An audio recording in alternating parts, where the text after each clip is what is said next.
ரோமர் 10:11 சொல்லுகிறது, அவரை விசுவாசிக்கிறவன் எவனோ அவன் வெட்கப்பட்டு போவதில்லை.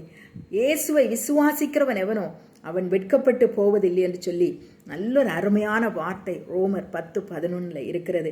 நீங்கள் இயேசுவை விசுவாசிக்கிற பிள்ளைகளாக இருக்கிற பட்சத்தில், நீங்கள் அவரை நம்பி இருக்கிற பட்சத்தில், நீங்கள் எந்த சூழ்நிலையிலையும் எந்த இடத்துலையும் நீங்கள் வெட்கப்பட்டு போவதில்லை, நீங்கள் தலை குனிந்து போவதில்லை.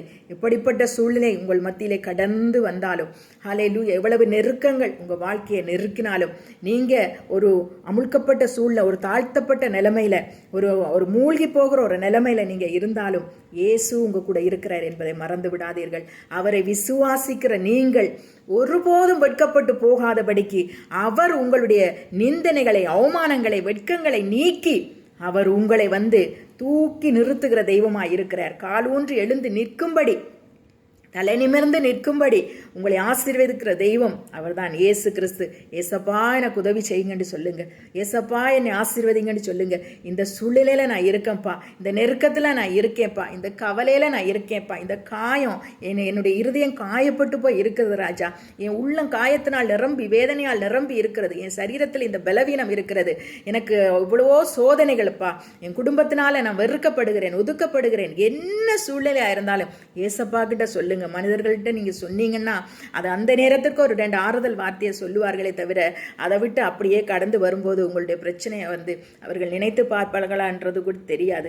ஆனா உங்க சூழ்நிலையை நீங்க ஏசப்பாக்கு சொல்லும்போது அவர் அதை மறந்து போகாம வைத்து உங்களுக்காக யுத்தம் பண்ணி, உங்களுக்காக வழக்காடி, உங்களுக்காக பரிந்து பேசி, உங்களுடைய ஆசீர்வாதம் உங்களுடைய கைக்கு சேருகிற வரையும் அவர் உங்களுக்காக பரிந்து பேசுகிறவராய் இருக்கிறார். தூதர்களை அனுப்பி உங்களுக்கு உதவி செய்கிறவராய் இருக்கிறார். உங்களுடைய பாதம் கல்லில் இடராதபடிக்கு உங்களை தாங்கி செல்லும்படி அவர்களுடைய தூதர்களுக்கு அவர் கட்டளையிடுகிறவராக இருக்கிறார். நீங்க கவலைப்படாதீங்க. சிங்கக்குட்டிகள் தாழ்ச்சியடைந்து பட்டினியா இருக்கும். கர்த்தரை தேடுகிறவர்களுக்கு ஒரு நன்மையும் குறைவுபடாது. உங்களுடைய நன்மைகள் குறைவுபடாதபடிக்கு நீங்க சந்தோஷமாய், ஆரோக்கியமாய், செழிப்பாய், தைரியமாய், நம்பிக்கையாய் இருக்கும்படிக்கு சுகத்தோடும் பலத்தோடும் உங்களை ஆசீர்வதித்து அவர் உங்களை உயர்த்துகிற தெய்வமாய் உங்க கூடவே இருக்கிறார். உங்க வலது கரத்தை பிடித்து நடத்துகிற தெய்வம் அவர். அதை நீங்க ஒருபோதும் மறந்துடாதீங்க.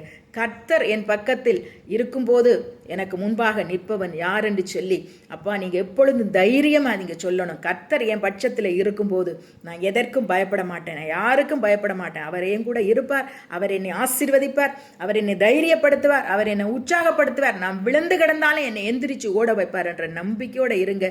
நிச்சயமாய் கர்த்தர் உங்களை ஆசீர்வதிப்பார். உங்க நிமித்தமா அவருடைய நாமம் மகிமைப்படும். நீங்க ஆசீர்வாதமா இருப்பீங்க. God bless you.